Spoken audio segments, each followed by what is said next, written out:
बिस्मिल्लाहिर्रहमानिर्रहीम। फ़तहज़ात इफ्तिखार अहमद आपको इलेक्शन की ट्रांसमिशन में खुश आमदीद कहते हैं। पाकिस्तान अपनी तारीख़ के सबसे अहम इंतखाबात की जानिब बढ़ रहा है और मुल्क भर में सियासी सरगर्मियाँ आहिस्ता आहिस्ता शुरू हो गई हैं। पहले तो एहसास हो रहा था पिछले हफ्ते के शायद इलेक्शन हो ही नहीं रहा, कोई गहमा गहमी नहीं थी, कोई पोस्टर नहीं था, कोई हैंड बिल नहीं देखने को आ रहा था। अब तो गलियों मोहल्लों में लोगों की तस्वीरें लटक गई हैं और इससे एहसास होता है कि वाकई इलेक्शन होने वाला है। आज हम बात कर रहे हैं फैसलाबाद के हवाले से। तो फैसलाबाद का हल्का NA 100 है, जिसमें हम देखेंगे क्या हो रहा है और कैसे हो रहा है। और इस सब के लिए मेरे साथ यहाँ पे मौजूद हैं खुर्रम शहजाद साहब, हमारे ब्यूरो चीफ़ हैं फैसलाबाद समा से। उनके साथ नईम कैसर साहब हैं, रिपोर्टर हैं, पॉलिटिक्स पे वहाँ पे लिखते हैं और अब तो खैर TV पे भी आते हैं।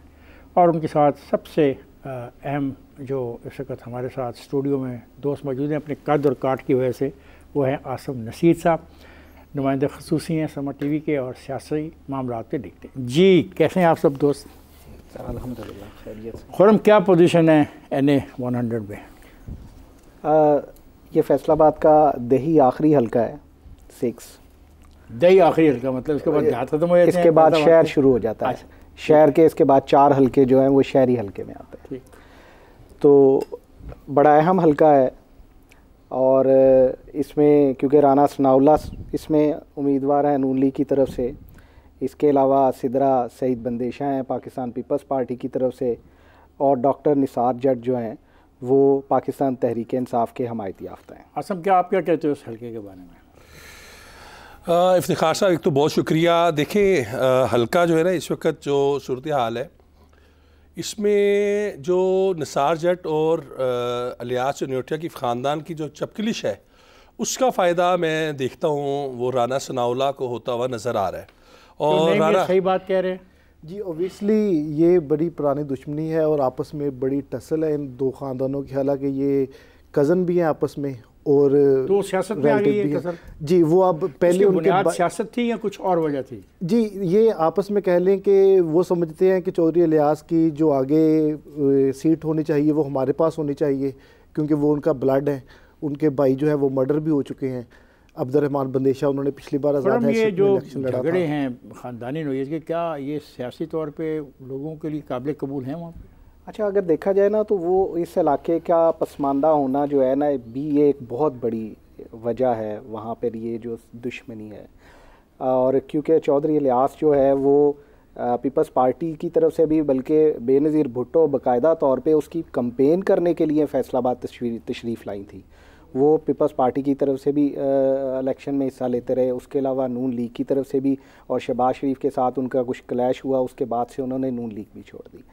लेकिन इसके बैक एंड पे जो सारी सिचुएशन थी वो उनकी वड़ैच फैमिली से एक दुश्मनी जो अरसा दराज से चलती आ रही थी। इससे पहले कि मैं आपसे गुफ्तगू जारी रखूँ, क्यों ना हम सिदरा के पास जाएँ और इस पर बात करें। आप मुझे बताएं, कोई जहाज़ में भी वाक़या हुआ था?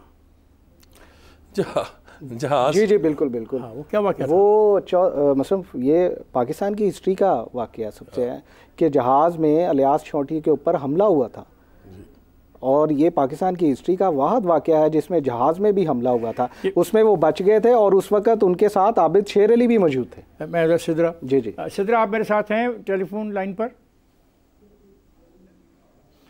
सिदरा, आप हमारे साथ हैं? जी बिल्कुल।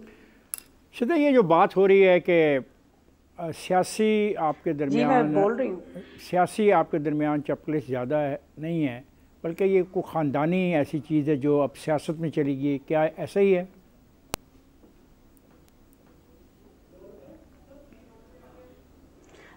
बिस्मिल्लाहिर्रहमानिर्रहीम। जी बिल्कुल इसी तरह ही है कि पहले हमारी ख़ानदान में कोई लड़ाई नहीं थी 2018 से पहले। तो 2018 के बाद के इलेक्शन में ही हमारी वो शुरू हो गई थी लड़ाई। 2018 में जो हमारी आपस की है वो खुल के सामने आई है लड़ाई। फिर 2019 में मेरे भाई को मर्डर कर दिया गया, और फिर 19 के बाद फिर मैंने खुद इलेक्शन में आने का फैसला किया अपने अवाम के लिए और अपने हल्के के लिए। सिदरा, आपको कितनी उम्मीद है कि आप इस मुकाबले में कामयाब हो सकती हैं?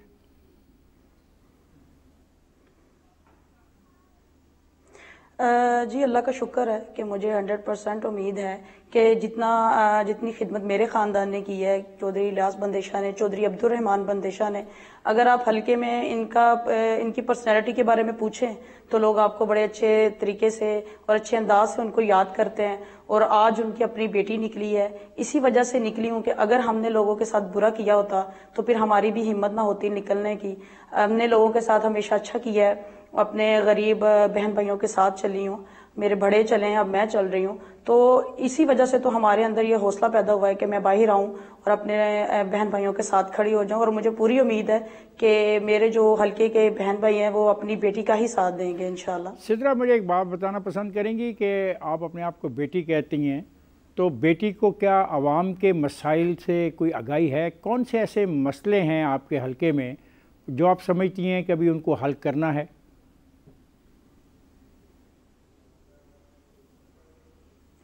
जी बिल्कुल, हल्के में मेरी ये पहली एंट्री है और मैं पहली दफ़ा खड़ी हुई हूँ और मैंने 4 साल से अपना वर्क किया है हल्के में।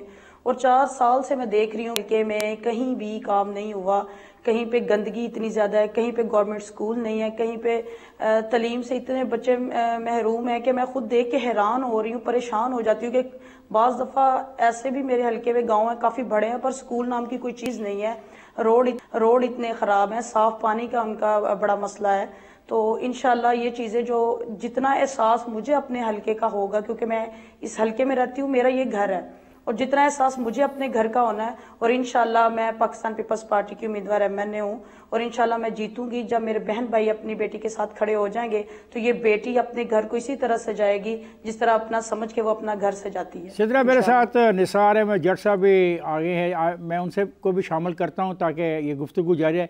जी जट साहब, कैसे हैं आप? ठीक हैं जी अल्हम्दुलिल्लाह जी, ठीक। जट साहब, ये आप बात सुन रहे हैं कि अवाम के मसाइल वहाँ पे हैं और उन मसाइल को हल करना होगा, तो आपके नज़दीक फैसलाबाद के कौन से ऐसे 3 मसाइल हैं 4 जो हल्का 100 के रहने वालों को फेस करने पड़ते हैं और उनका हल करना ज़रूरी है? वो कौन कौन से मसाइल हैं?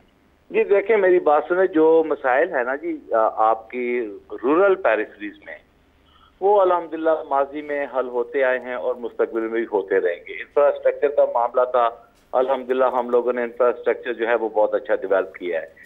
पानी के पीने का मसाइल है, जो बेसिक मसाइल हैं, बेसिक हेल्थ आपकी जो है वो माजी में बहुत अच्छी इंप्रूव हुई है, ऐसी कोई बात नहीं है, हम लोगों ने उसके ऊपर बड़ी एफर्ट्स किए हैं। गर्ल्स कॉलेजेस के स्कूल्स के हवाले से हम लोगों ने बड़े अपग्रेड्स कराए स्कूल्स, तो बहुत सारे मसाइल ऐसे हैं। लेकिन रूरल पेरिफेरीज में आप जितनी भी तवज्जो दें वो वक्तन फवक्तन उनके ऊपर जरूरत पड़ती रहती है कि इनके मसाइल को हल किया जाए। निसार, फ़र्ज़ करें मैं आपको 1 अरब रुपया दे देता हूँ, तो आपकी तरजीहात में उस 1 अरब रुपए में कितने पैसे आप कहाँ खर्चना पसंद करोगे? देखिए जी, मैं तो प्रेफर करता हूँ हमेशा एजुकेशन को और हेल्थ सेक्टर्स को, क्योंकि बाय प्रोफेशन है मैं डॉक्टर, ठीक है जी। तो मेरा तो ये होता है कि बेसिक हेल्थ सेंटर्स जो है आपके वो इम्प्रूव होने चाहिए और आपकी जो गर्ल्स सेक्शंस हैं उनकी एजुकेशन को जो है वो फॉलो करना आपका बहुत जरूरी है। सिद्रा, इतने पैसे अगर आपको मैं दे दूं तो आपकी तरजीहात क्या होंगी?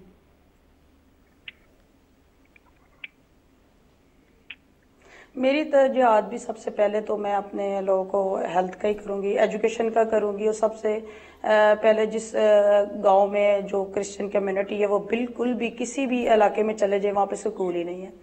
तो मैंने देखा है कि बच्चियाँ बड़ी दूर से स्कूल जा रही है, मुझे ये भी बड़ा दुख है। और इंशाल्लाह अगर इतने पैसे होते हैं तो सबसे पहले अपने नौजवानों के लिए कुछ करूँगी। निसार, क्या आप ये समझते नहीं हैं कि अब वक्त आ गया है कि लोगों को पीने का साफ़ पानी मिले? तो इस जो पैसे मैंने आपको दिए, आपने कहा कि आप स्कूलों पर लगाएंगे, तो दूसरी तरजीह आपकी क्या होगी कि साफ़ पीने का पानी लोगों को मिल जाए? जी देखिए, मैं आपको थोड़ा सा ये गाइड करता चलूँ कि हमारा जो इलाका है, जो मेरा इलाका है, ये राजबाग के ऊपर है, इसको कहते हैं जंग ब्रांच, ठीक है जी। और हम लोगों ने यहाँ पर जंग ब्रांच के ऊपर वाटर फिल्ट्रेशन प्लांट के साथ साथ यहाँ पर बहुत सारे जो है पानी का एहतमाम किया ताकि जो गिरदोनवा के लोग हैं वो यहाँ का पानी इस्तेमाल करें और प्योर वाटर जो इस्तेमाल करें। मेरा ख्याल है कि अगर आप ये समझें कि ये टोटल आप घरों में जाकर आप पानी प्रोवाइड करें कि उनके ऊपर वो 1 अरब से तो बिल्कुल नामुमकिन है, 1 अरब से तो एक गांव में भी पानी नहीं लगना, ठीक है जी। तो ये बहुत ज्यादा मेहनत की जरूरत है, लेकिन वो आप अगर इस गैप को दूर करना हो तो आपका जो राजबा है उस राजबा के ऊपर जो हम लोगों ने नलके लगाए हैं, वाटर फिल्ट्रेशन प्लांट्स लगाए हैं, लोग उन्हें अल्हम्दुलिल्लाह यूज कर रहे हैं और वो फ्रेश वाटर जो है वो इस्तेमाल कर रहे हैं। सिद्रा, आपका ख्याल है कि जो ये कहते हैं जो हमारा नहरी पानी है, अगर नहरों के जहाँ पे गुजर रही नहरें वहाँ पे अगर हैंड पंप लगा दिया जाए तो अंडर ग्राउंड जो वाटर है वो इस काबिल है कि पीने का हो जाए, तो ये एक आसान तरीका होगा और सस्ता तरीका होगा लोगों को साफ़ सुथरा पानी फराहम करने के लिए?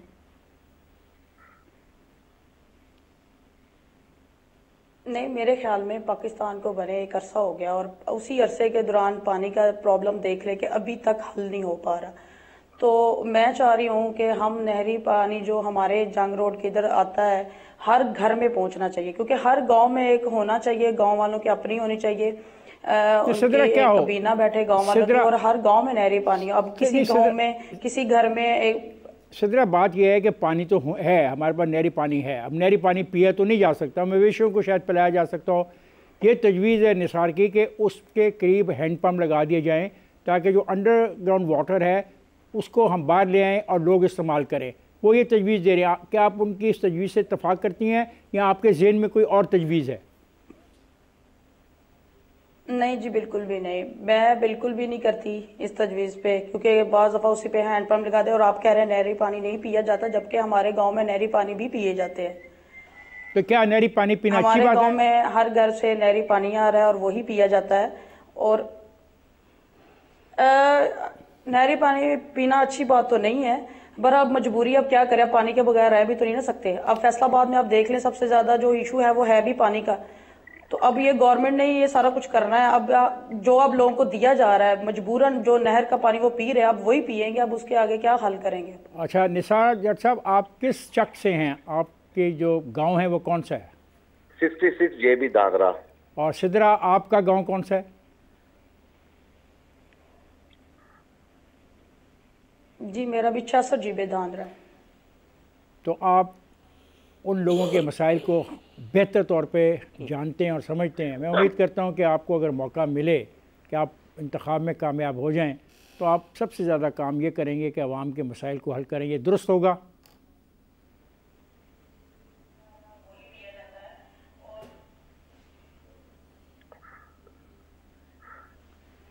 ठीक है, शुक्रिया निसार साहब और शुक्रिया सिद्रा। मेरा ख्याल है कि हमारा राब्ता जो है मुकत्ते हो गया सिद्रा से।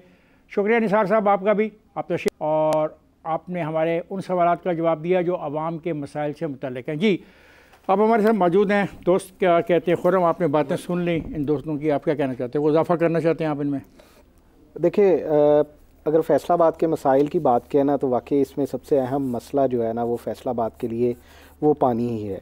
उसकी वजह यह है कि क्योंकि फैक्ट्रियाँ ज़्यादा हैं, केमिकल ज़्यादा पानी जो है वो ज़मीन में डाल दिया जाता है, और वही लोगों को, और ये भी मैं बताता चलूँ कि फैसलाबाद की जो डाटा निकाला गया है, हर चौथा शख्स वो हेपाटाइटिस का मरीज़ हुआ। उसकी बड़ी वजह जो है वो ये पानी ही था। तो इसलिए अगर तमाम उम्मीदवारान जितने भी हैं वो अगर इसके ऊपर फोकस करेंगे तो फैसलाबाद का ये सबसे बड़ा मसला हल जो है वो यही होना चाहिए। आपके पास बहुत कुछ है, कागज़ों पे लिखा हुआ, क्या है सारा कुछ शेयर करना? देखिए कागजात भरे रहते हैं और हमारा काम भी है कि दिन भर हम यही इन्हें काले करते रहते हैं। मैंने इन दोनों की जो गुफ्तगू सुनी और राना सनाउल्लाह का भी है।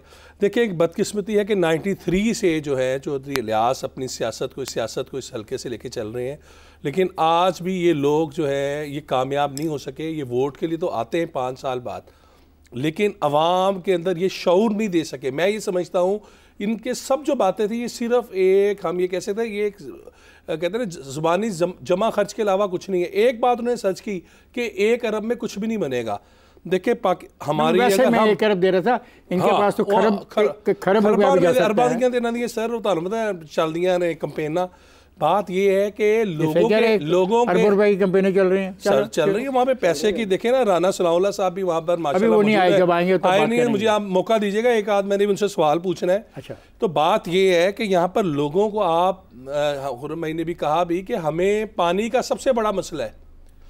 पानी का मसला गवर्नमेंट क्यों नहीं कर सकी? लोकल गवर्नमेंट तक ये इन्होंने रसाई नहीं दी। हमेशा यहाँ पर ज़ात बरादरियाँ दड़े वही जीते हैं। जब आम आदमी असम्बली में नहीं आएगा, पार्लियामेंट में नहीं आएगा, आम आदमी अपने मसाइल को लेकर नहीं आएगा, वो मसाइल हल नहीं होंगे। ये है बुनियादी वजह। ये डेट्स और जो भी अपना मंशूर दे, मैं तो ये कहूँगा आपके प्रोग्राम की तवज्जो से कि हमें अवाम को यही शऊर देना है कि भाई आप सिर्फ ज़ात बरादरी ना देखो, आप उन लोगों को देखो जो आपके मसाइल को एड्रेस कर सकते हैं, जो आपके मसाइल के तदारुक के लिए कर सकते हैं। मैं समझता हूँ कि देखें सीवरेज का सिस्टम ज़ीरो है, ठीक, एजुकेशन ज़ीरो है, आप हेल्थ मोबिलाइजेशन की बात कर रहे हो, हल्का कुछ भी नहीं है वहाँ पर। आप हम जो दोस्त वहाँ से हो गए, मैं अभी प्रोग्राम से पहले भी बात कर रहा था, जो हल्के में मौजूद है लोग, नून लीग अपना मंशूर दे रही है कि जी हम ये कर लेंगे, राना सनाउल्लाह साहब 5 साल आए, राना साहब कह देंगे हमें तो फंड ही नहीं मिले, तो वो यहाँ से अपने आप को ले जाएंगे। असल में नुकसान होगा हल्के की अवाम का।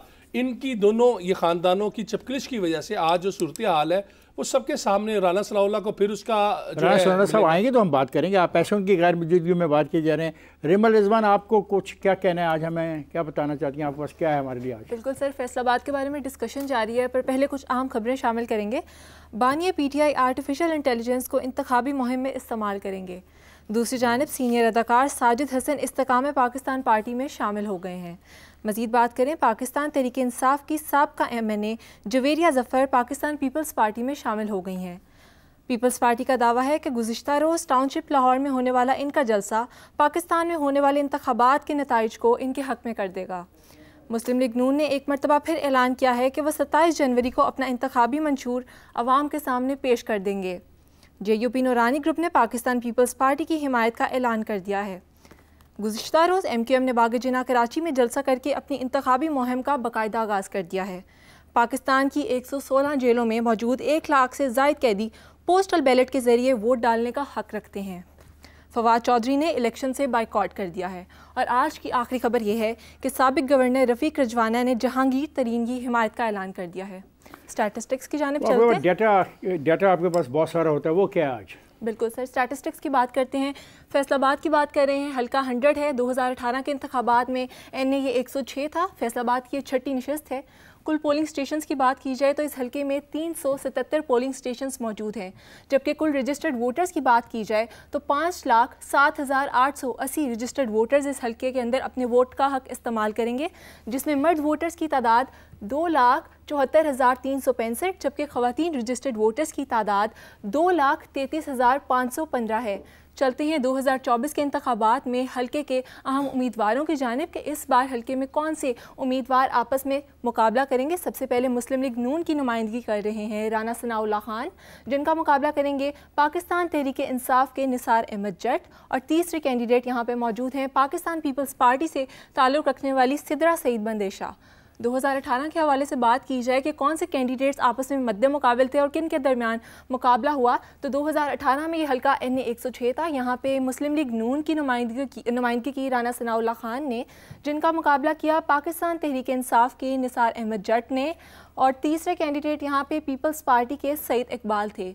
अगर देखा जाए कि हल्के में कौन जीता, किसने किसको शिकस्त दी 2018 के इंतखाबात में, तो इस हल्के में मुस्लिम लीग नून से ताल्लुक़ रखने वाले राना सनाउल्लाह खान ने कुल 1,06,000 के करीब वोट हासिल करके पाकिस्तान तहरीक इंसाफ के निसार अहमद जट को शिकस्त दी। और इस हल्के का टर्न आउट 58.92% रहा। बात की जाए 2024 के हवाले से कि इस हल्के में सूबाई असम्बली की कितनी नशिस्तें हैं, तो इस मरतबा हल्के में सूबाई असम्बली की 2 नशिस्तें, जिसमें 108 और 109 शामिल हैं। PP 108 के हवाले से बात की जाए तो इसमें जो इलाके शामिल हैं 2024 के इंतखाबात में, उसमें दीवानपुर भुट्टा का इलाका आता है और दूसरा चक 60 है, जिसमें शहबाजपुर का यह इलाका शामिल है। जबकि PP 109 के हवाले से बात की जाए तो इसमें रहमत आबाद का इलाका आता है और साथ ही साथ राम दिवाली का इलाका भी इस हल्के में शामिल है। बात की जाए सूबाई असम्बली के हवाले से कि इस बार कौन से उम्मीदवार आपस में सूबाई नशिस्तों पर मद्दे मुकाबल होंगे, तो PP 108 से हमारे पास मुस्लिम लीग नून के उम्मीदवार हैं अजमल आसिफ, जिनका मुकाबला करेंगी पीपल्स पार्टी की सिद्रा सईद बंदेशा। और तीसरे कैंडिडेट हैं पाकिस्तान तहरीक इंसाफ के राना आफ्ताब अहमद ख़ान। PP 109 जो कि यहाँ की आखिरी और दूसरी नशस्त है, इसमें उम्मीदवार है ज़फ़र इकबाल नागरा, जिनका ताल्लुक़ है मुस्लिम लीग नून से। इनका मुकाबला करेंगे पाकिस्तान पीपल्स पार्टी के सरदार हयात सिंधु। और तीसरे कैंडिडेट यहाँ पे मौजूद हैं पाकिस्तान तहरीक इंसाफ से ताल्लुक़ रखने वाले हाफिज़ अताउल्ला। शुक्रिया बाबत। और रिमल, आपने तो काफ़ी तफसील से बताया क्या पोजीशन होगी। ये तो सिदरा तो सूबाई इलेक्शन भी लड़ रही है, सिदरा मेरे ख्याल है नीचे उसकी पोजीशन काफ़ी बेहतर है और वो नीचे की सीट निकालने की पोजीशन पे इस वक्त है। इसे सेकंड हमारे फैसलाबाद के दोनों कोरेस्पोंडेंट्स करेंगे, हेड हमारे वहाँ के करेंगे। लेकिन देखिए यहाँ पर नहीं मैंने कहा इस बात को अपना दे सकते हैं, लेकिन देखिए यहाँ पर इशू यही है कि इस वक्त जो इलेक्शन का जो था ना, जिसमें हमने स्टार्ट में भी बात की कि इलेक्शन के अंदर वो गहमा गहमी पहले नज़र नहीं आई, अब शुरू हुई है। वो भी बिलावल लाहौर में आया, मुख्तलिफ जगहों में जा रहे हैं। आज नवाज शरीफ साहब मानसरा गए हैं, वो जलसा उनका उस तरह हमें नज़र नहीं आया जिस तरह होना चाहिए था। उसके दो फैक्टर थे कि एक धुंध भी थी, सर्दी भी थी, और इन्होंने किसी को बताया ही नहीं हुआ। कोई चांस है फैसलाबाद में किसी बड़े जलसे का? जी बिल्कुल, ये मियां नवाज शरीफ साहब आ रहे हैं वहाँ पर। किस तारीख को? कोई तारीख पता है? मेरा ख्याल है कि 2 तारीख को शायद वो जलसा कर रहे हैं फैसलाबाद में। तो वो एक कुछ 6 रोज तो वो एक बड़ा जलसा होगा। 24 को ननकाना साहब आ रहे हैं, वो परसों बिल्कुल साथ ही वहाँ पर फैसलाबाद के लोग जाएंगे, राना सलाउल्लाह से कर रहे हैं वो तो जाएंगे। लेकिन क्या ननकाना साहब का जो वोटर है वो फैसलाबाद के इलेक्शन पे मुतासर करेगा? इलेक्शन देखें, ये जो जलसे है ना इफ्तिखार साहब, आप भी समझते हैं कि ये जलसे आपकी एक इलेक्शन कैंपेन का हिस्सा है जो आपको ओवरऑल नजर आ रहे होते हैं। जिस तरह देखें बिलावल लाहौर आए, इसका मतलब ये नहीं है कि NA 127 ने बिलावल को जिता दिया, लेकिन वो एक कामयाब करने, अपना जलसा था बड़ा करने में कामयाब हुए। वहाँ के लोगों को उन्होंने एक तासुर दे दिया और गहमी शुरू होगी। इसी तरह नवाज शरीफ जाएंगे फैसलाबाद तक, उसकी हीट जाएगी। अभी फैसलाबाद का जलसा फाइनल नहीं हुआ। जो तो ये कह रहे हैं कि फैसलाबाद में हीट जाएगी मियाँ साहिबान के जलसे ननकाना से, तो इन बेचारों का क्या होगा जो पीपल्स पार्टी के, इनका क्या बनेगा फिर? अच्छा, ये पीपल्स पार्टी की अगर ये बात की जाए तो अभी रिमल ने भी बताया कि 2018 के इलेक्शन में सईद इकबाल जो हैं वो यहाँ से पीपल्स पार्टी की सीट थे, एक बड़ा नाम थे। तो फौत होने के बाद उनके बेटे को टिकट दिया गया, साद इकबाल को। अच्छा, साद इकबाल जो है वो डिमांड कर रहा था कि मुझे कौमी असम्बली की सीट पे, तो लेकिन उसको सूबाई असम्बली का दिया। तो वो अभी गुज़िश्ता 2 दिन पहले ही वो दस्तबरदार हुआ, उसने पीपल्स पार्टी को टिकट वापस कर दिया। और उसके बाद जो है ये सिदरा सईद बंदेशा जो है वो इसमें भी सर ये ख़ानदानी दुश्मनी ही इसकी भी मेन वजह है, क्योंकि सईद इकबाल जो है ये रिलेटिव हैं वड़ैच फैमिली के। तो साद इकबाल का ये कहना है कि वो इसके साथ कंफर्टेबल नहीं है, क्योंकि ये ऊपर उनकी ख़ानदानी दुश्मनी चलती आ रही थी, तो मैं इस पेयर के साथ इलेक्शन लड़ूँ ये बनता नहीं है। और दूसरा वो कह रहे हैं कि मेरा कैलिबर नहीं है, क्योंकि मेरे फादर जो हैं वो MNA रहे, मेरे नाना MNA रहे, तो अब मैं MP का इलेक्शन लड़ूँ ये मेरा बनता नहीं है। तो इस वजह से मैं जा रहा हूँ ब्रेक पर। आपने सोचते रहना है कि इस ब्रेक से वापस आके हमने क्या बातें कर रही हैं, क्योंकि ये बातें बड़ी इंपॉर्टेंट हैं। आप लोग असल लोग तो आप हो ना, जो वहाँ के ज़मीनी हक़ाइक़ बताते हो। आसम नसीर का जो व्लॉग्स वगैरह भी लोग सुनते हैं, इसलिए सुनते हैं कि यह ज़मीनी हकीकतों को जानता है। और खुर्रम शहजाद और नईम कैसर, आप मेरे साथ रहिएगा, जाएगा नहीं। ख़वातीन मैं जा रहा हूँ ब्रेक पे, जाएगा नहीं, हमारे साथ रहिएगा।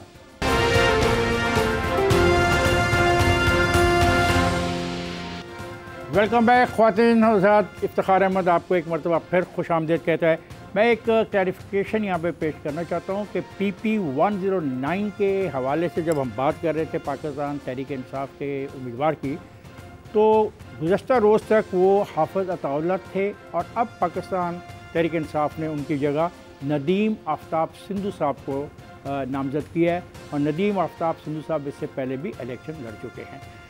मेरे साथ इस वक्त निसार जट साहब भी मौजूद हैं, अपना सिदरा भी मौजूद हैं। हम उनसे बात कर रहे थे। जी निसार, मैं आपसे बात कर रहा था कि पैसों की बात हो रही थी और इलाके में तरक्याती स्कीमों की बात हो रही थी। क्या आप मुझे बताना पसंद करेंगे कि इस इलाके फैसलाबाद को एक ऐसा इलाका बनाया जा सकता है NA 100 को कि जिस पे आप फ़ख्रिया तौर पे कह सकें कि आप लोगों ने मिलकर इसकी बेहतरी की है?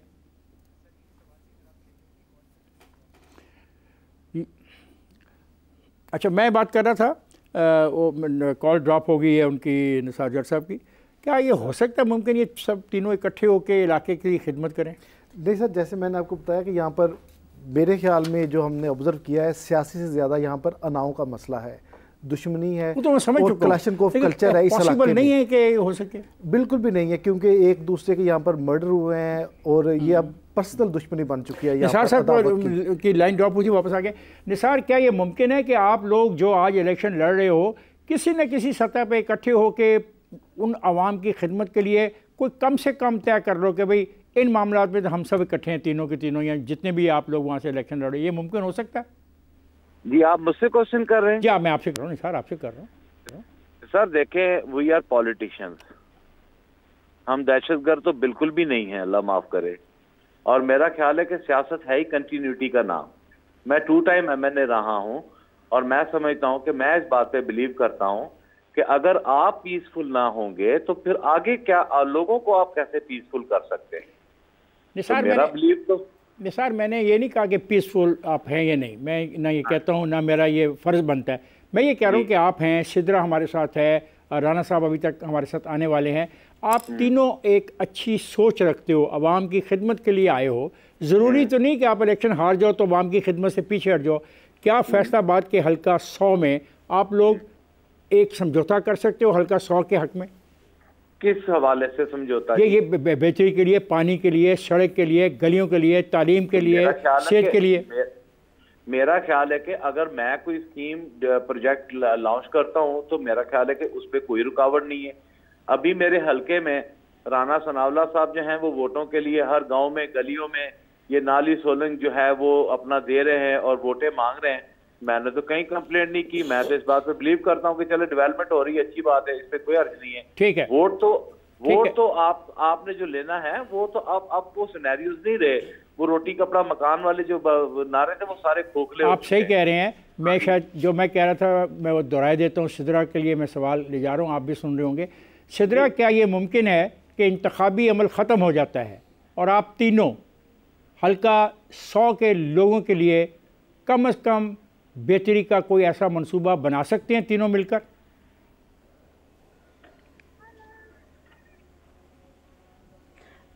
जी जहाँ तक मुझे नज़र आ रहा, 20 साल से अगर बेहतरी की तरफ चलें तो हमारे हल्के में बेहतरी आई नहीं, चाहे बैठ भी जाए एक तरफ। और इंशाल्लाह इस दफ़ा जो पाकिस्तान पीपल्स पार्टी है, दोनों को देख लिया है, दोनों ने कुछ भी नहीं किया सवाए अपने खोखले नारों कितने मारते रहे हैं, जी हम ये कर देंगे हल्के को, वो कर देंगे। अब वो किस मुंह से मेरे ख्याल में वोट मांगने जाते हैं, लोग पूछते किस मुंह से आए हो।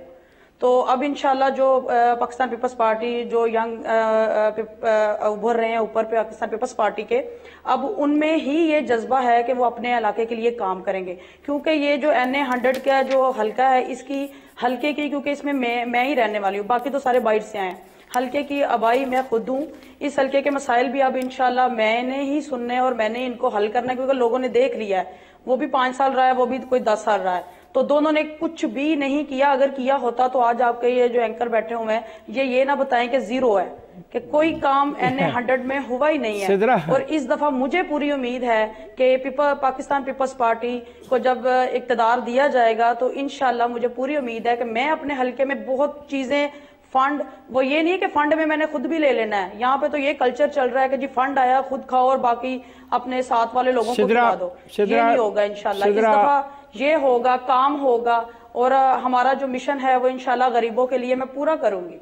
अच्छा, ठीक है निसार साहब, उन्होंने तो एक अच्छी खासी मुझे अपना इलेक्शन कैंपेन की वजूहात बता दी। मैं आपसे मैं हंसने के अलावा कुछ नहीं कर सकता। मेरी छोटी बहन है, कोई बात नहीं। ये तो बात अच्छी है कि इंसान, ये मेरी छोटी बहन है, मेरा यही पैगाम है, ऐसी कोई बात नहीं। अच्छी बात है, आपका भी वही पैगाम है आवाम की बेहतरी के लिए। मैं किसी की कोई बहन नहीं हूँ। मैं पाकिस्तान मेरे साथ राना सनाउल्लाह साहब हैं। मैं राना साहब को ले रहा हूँ प्रोग्राम में। जी राना साहब, आप मेरे साथ हैं? जी राना साहब आपका बहुत बहुत शुक्रिया। इसके ऊपर पूरी दुनिया हंस रही है, ये बेचारा हंस ही सकता है बेचारा। अब राना सनाल साहब, आपका बहुत बहुत शुक्रिया कि आप तशरीफ लाए। मेरे आपसे छोटे छोटे 2-3 सवाल हैं। यहाँ पे बात हो रही है कि NA 100 के अंदर जो मसाइल है, सबसे बड़ा मसला पीने के पानी का है, वहाँ पे मसला तालीम का है, वहाँ पे मसला हॉस्पिटल्स के ना होने का है। इसके बारे में आप क्या कहेंगे?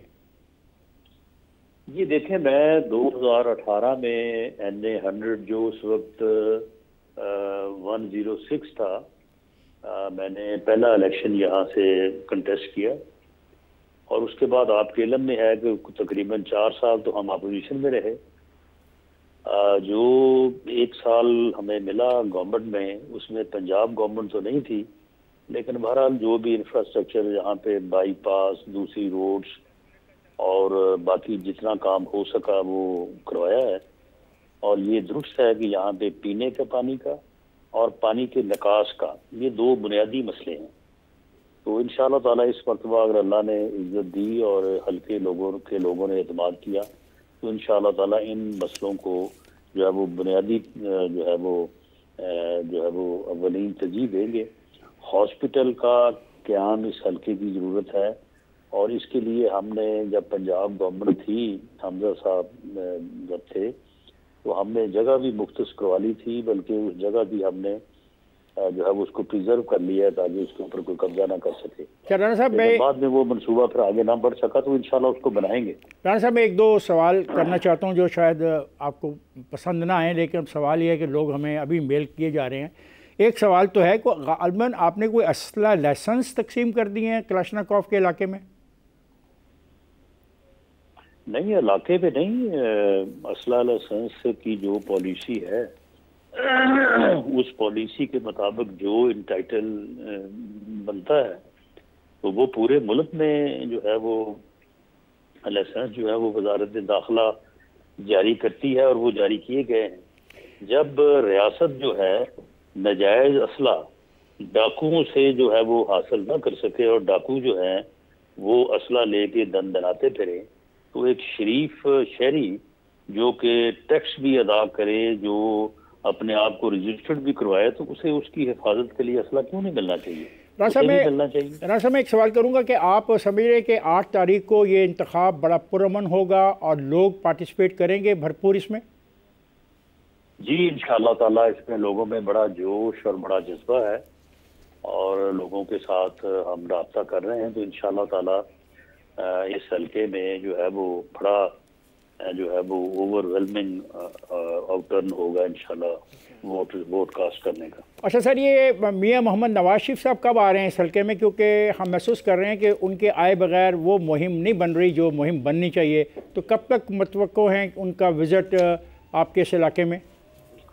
देखें, हमने जो इस मरतबा पॉलिसी बनाई है जलसों से खिताब की, तो उसको हमने 3 हिस्सों में तकसीम किया है।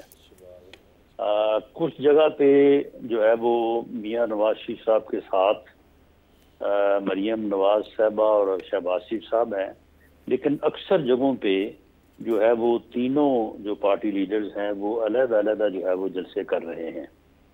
तो फैसलाबाद में 2 फरवरी का दिन जो है वो रखा गया है और वहाँ पे अभी तक मरियम नवाज साहबा की कंफर्मेशन है। मियां शहबाज शरीफ साहब या मियां नवाज शरीफ साहब की मसरूफियत को देखते हुए हमें उम्मीद है कि उनमें से भी अगर किसी को वक्त मिला तो वो भी तशरीफ लाएंगे, लेकिन मरियम नवाज साहबा की 2 फरवरी की कंफर्मेशन है फैसलाबाद में। राना साहब, ये हकीकत है कि वो आपके दोस्त हैं शेख एजाज साहब, पार्टी के पुराने वर्कर हैं और सदर भी रहे हैं, उनको टिकट नहीं दिया गया इसलिए कि उनके पास इतने पैसे नहीं थे, इतने वसाइल नहीं थे इलेक्शन लड़ने के लिए? और आप जैसा आदमी जो खुद एक पॉलिटिकल वर्कर है, क्या वो ऐसी सोच को सपोर्ट कर सकता है? देखें, शेख एजाज साहब को जब टिकट दिया गया था तो उनसे क्या पैसे लेके दिया गया था? मामला ये है कि ये तो फिर इस तरह की कहानियां और इस तरह की बातें बन जाती हैं। मामला ये है कि शेख एजाज साहब को जब टिकट मिला तो उस वक्त भी किसी और को जो डिजर्व करता था नहीं मिला था और यकीनन उसकी दिलआज़ारी हुई थी। तो मामला ये है कि फैसलाबाद शहर में 12 हल्के हैं, उन 12 हल्कों में 10 हल्कों में उन्हीं लोगों को टिकट मिले हैं जिन्होंने 18 का इलेक्शन भी लड़ा था। 2 नए लोग आए हैं, तो ये तो फिर चलता रहता है, नए लोग भी आते रहते हैं और पुराने लोग भी साथ जो है वो चलते हैं। इस मरतबा अगर शेख एजाज साहब को नहीं मिला तो अगली मरतबा जब उनको मिलेगा तो फिर कोई और महरूम होगा और वो भी फिर ऐसी ही शायद बात करे, लेकिन ये कोई मुनासिब बात नहीं। राना साहब, आप एक इंतहाई ऐसे पॉलिटिकल वर्कर लीडर हैं जिनके अंदाज़े अमूमी तौर पे दुरुस्त होते हैं। फैसलाबाद की नशिस्तों के बारे में आज आप क्या वादा करते हैं और क्या दावा करते हैं? कितनी नशिस्तें पाकिस्तान मुस्लिम लीग नून फैसलाबाद से जीत जाएगी? देखिए, फैसलाबाद ज़िले में 10 कौमी असम्बली की सीटें हैं, उनमें से आज तक, मैं अब हल्कों के नंबर नहीं लूंगा क्योंकि ये फिर अदरवाइज अफेक्ट करेंगे। नहीं, नंबर ना लीजिएगा। 7 हलकों में जो है वो we are leading now. Okay, 3 में मुकाबला है। एक हलका जिसमें मुकाबला था जड़ावाला में, वो मैं कल गया था वहाँ पे, और वहाँ पे तलाल चौधरी साहब और नवाब शेर वसीर साहब को एक ही स्टेज पे जो है वो इकट्ठा करके तो कल उनकी इलेक्शन कैंपेन का जो आगाज हुआ है, तो इंशाअल्लाह ताला मुझे उम्मीद है कि वो हल्का भी अब 7 के साथ प्लस हो जाएगा आने वाले 2-3 दिनों में। राना साहब, मेरा आखिरी सवाल, आपने वादा किया था कि पंजाब से आप 120 प्लस नशिस्तें ले जाएंगे। मैं हैरान था कि 141 में आप कैसे ले जा सकते हैं। आज जब हम इलेक्शन से कुछ ज़्यादा दूर नहीं, आप क्या कहते हैं? जी, मैंने 120 की बात कभी भी नहीं की थी, मैंने 100 प्लस की बात की थी। आज क्या कहते हैं आप? मैं 100 प्लस की बात कर रहा हूँ। आज भी 100 प्लस पे आप खड़े हैं इंशाअल्लाह। राना साहब, आपका बहुत बहुत शुक्रिया कि आपने वक्त निकाला और आप तशरीफ़ लाए। निसार अहमद जट साहब, आपका बहुत बहुत शुक्रिया कि आप तशरीफ़ लाए और आपने इस प्रोग्राम में शिरकत की। मोहतरमा सदरा साहबा, आपका भी बहुत बहुत शुक्रिया कि आप तशरीफ़ लाई। ताला आपके नेक ख्वाहिशात पूरी करे। और अब मैं जा रहा हूँ अपने उन दोस्तों की तरफ जो मेरे साथ स्टूडियो में बैठे हैं। मेरा ख्याल है कि हम क्यों ना शुरू करें जी पामिद साहब से। जी हमारे पास 3-1 मिनट हैं, चलें बात करते हैं इनसे। मैं इसमें अगर पहले भी बताऊं कि जैसा अभी राना साहब से भी आपने की है, तो इफ्तिखार साहब इशू ये है कि इस मैं 1 मिनट, मेरे पास है सैयद मोहम्मद अजमल रहीम, पहले इनसे बात कर लें, अगर 1 आधा मिनट बच गया तो फिर आपकी भी बात कर लेंगे, ठीक है? जी सर, आप बताइए। Thank you sir. इफ्तिखार साहब, मैं स्टैटिस्टिक्स जो डेटा था वो रिमल ने बता दिया, मैं भी वैसे निकाल के लाया था, लेकिन मैं क्योंकि एस्ट्रोलॉजिकल पॉइंट ऑफ व्यू से लेके आया था। 3 लोग हैं यहाँ पे, राना सनाउल्लाह खान साहब और निसार जट साहब और सिदरा सईद साहब। मैंने इनका डेटा लिया नेट से, जो नेट पे है। अब राना सनाउल्लाह का 1 जनवरी 1955 है और डॉक्टर निसार साहब का 9 मार्च 75 है और सिदरा साहब का ईयर नहीं पता चल रहा, लेकिन वो भी कैप्रिकॉर्न। कौन जीतेगा? अच्छा, इसमें ज़्यादा जो चांसेस बन रहे हैं ना, वो राना सनाउल्लाह साहब के, वो उनके 80% चांसेस ज़्यादा बन रहे हैं। और सेकंड पे अगर आएंगी तो सिदरा आएंगी, थर्ड पे निसार जट साहब आते हुए। चले, ये तो हो गया ना हल्का NA 100 फैसलाबाद। पाकिस्तान में आप क्या देख रहे हैं? सर, पाकिस्तान का हॉरोस्कोप इस वक्त काफ़ी इन्फ्लिक्टेड है, क्योंकि बाय बर्थ भी सन और मरकरी और वीनस नेगेटिव था, और इस वक्त जुपिटर भी पिसा हुआ है, मार्स भी पिसा हुआ है, और इस वक्त पोजीशन जो इतनी अच्छी नहीं है, क्योंकि 12वें घर में आपका एक ही सियारा मजबूत था जो इस वक्त स्केयर में है। झगड़ा तो नहीं होगा सर? अनसर्टनिटी बहुत रहेगी इलेक्शन के अंदर या इलेक्शन के बाद? इलेक्शन के अंदर भी, और बाहर ज़्यादा होगी, और इस किस्म की होगी कि यानी कि बड़ा जिस पे आर्मी को बहुत ही ज़ोर मारना पड़ेगा, बहुत ही इनको करना पड़ेगा। आर्मी के ऊपर भी प्रेशर बहुत आएगा। शुक्रिया, आपने हमें डरा दिया ये बात कह के, ये आर्मी वाला और प्रेशर वाला बात। आपका शुक्रिया जी, आप तशरीफ़ लाए फैसलाबाद से। खुर्रम शहजाद साहब और नईम कैसर साहब और ख़ास तौर पे आसम नसीर साहब बहुत नोट्स लेके आए थे। पता नहीं सारे नोट्स इनके इस्तेमाल हुए नहीं हुए, मैं आपका शुक्रगुज़ार हूँ। और रहीम साहब, आपका भी शुक्रिया, आपके साथ तो अब मुलाकात हमारी जारी रहेगी हफ्ते भर में। ख़वातीन हज़रात, आपने आज हल्का 100 फैसलाबाद के बारे में गुफ्तगू सुनी और सब उम्मीदवार हमारे साथ थे और हमने जो मुमकिन सवालात थे उनसे किए। अब मुझे इजाज़त दीजिए, अब आपसे मुलाकात होगी कल, तब तक के लिए खुदा हाफिज़।